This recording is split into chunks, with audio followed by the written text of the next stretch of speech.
شروع کرتا ہوں محمد والے محمد کے رب جلیل کے نام سے۔ میں ہوں آپ کا دوست اشتیاق حسین اور آپ دیکھ رہے ہیں میرا چینل اشتیاق حسین۔ آج کی اس ویڈیو کا موضوع ہے کہ مشورہ کس سے کرنا چاہیے۔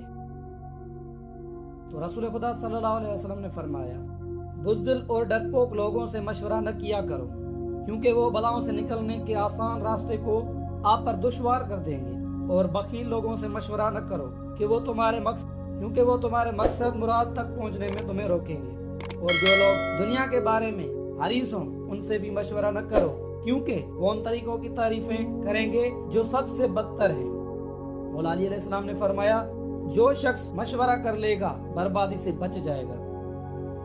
حضرت امام جعفر صادق علیہ السلام نے فرمایا، مشورہ کرنے کے چند اصول و قواعد ہیں، جو ان کا خیال نہ کرے گا وہ مشورے سے نقصان اٹھائے گا۔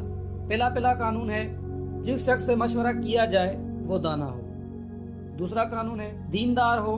نمبر 3، مشورہ لینے والے برادر مسلمان بھائی ہو یا سچا دوست ہو۔